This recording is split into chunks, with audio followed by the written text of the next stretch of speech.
Ce lundi 26 mars, le consul suisse en France a rendu visite à Tariq Ramadan à Fresnes, où ce dernier a été transféré récemment. Selon nos informations, le diplomate est sorti, choqué, par l'état de santé de son concitoyen. Le comité de soutien s'inquiète de la détérioration rapide de l'état de santé du professeur Ramadan.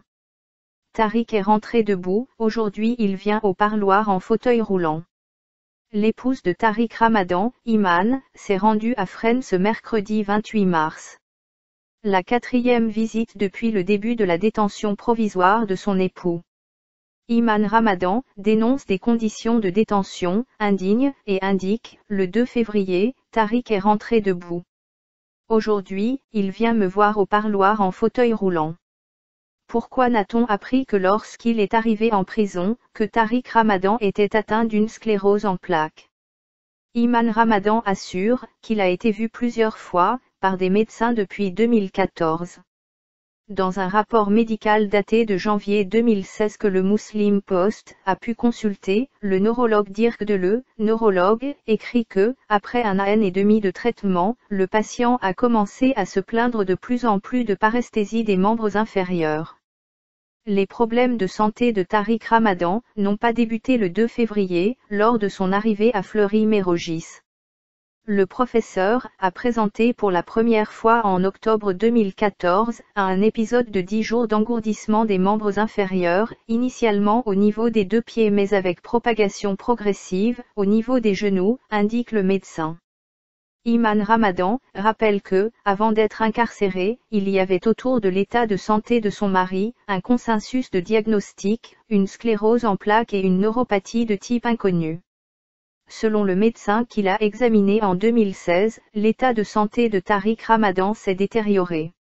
Le patient remplissant les critères diagnostiques de la sclérose en plaques, un traitement médicamenteux, a été indiqué, en particulier en raison de la lésion médulaire, écrivait le médecin il y a 2 ans et demi déjà. Un autre rapport médical a été fourni par la défense de Tariq Ramadan, au tout début de la détention. Celui-ci effectué par le médecin-chef de la prison de Fleury-Mérogis, Farid Mehareb. Un document balayé par les avocats de la partie adverse. Mon confrère, explique maître Emmanuel Marcigny, a dit, ah oui, le certificat de ce docteur Farid. Mais qu'est-ce que ça veut dire? C'est parce qu'il est arabe. Musulman? Une autre expertise médicale a indiqué que l'état de Tariq Ramadan était compatible avec sa détention. Tariq Ramadan, indiquait le rapport, s'il était bien atteint de sclérose en plaques, ne souffrait d'aucune neuropathie. Sauf que l'examen n'a duré que quelques minutes, sans le dossier complet et comporte des erreurs, notamment le poids de Tariq Ramadan, qui est erroné. Le rapport indique 10 kg de plus que la réalité. Puis à la salpêtrière, un 3e avis assure que le type de sclérose en plaques détecté n'est pas le même. Iman Ramadan s'étonne de ces avis médicaux contradictoires, là où, auparavant, il y avait consensus. Comment va-t-il pouvoir assurer sa défense dans ces conditions? Suite aux contestations de la défense de Tariq Ramadan, qui reprochait une expertise bâclée par le docteur Gergen, les autorités judiciaires se sont retrouvées dans l'obligation de revoir leur copie. Une nouvelle expertise médicale a donc été diligentée. Celle-ci a eu lieu ce mardi 27 mars 2018. 2 médecins, les neurologues François Chédru et Olivier Gou, ont examiné Tariq Ramadan pendant 1h15. Les 2 experts donneront leur verdict mi-avril, au lieu de fin mars comme c'était prévu. En attendant, l'état de santé de Tariq Ramadan inquiète.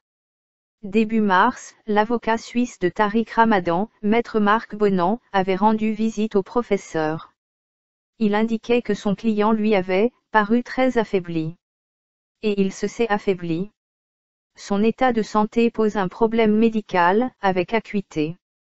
Iman Ramadan dénonce les risques d'effets permanents. Tariq Ramadan a des maux de tête réguliers, des douleurs, crampes et engourdissements des membres, de plus en plus réguliers, des troubles du sommeil et de la mémoire.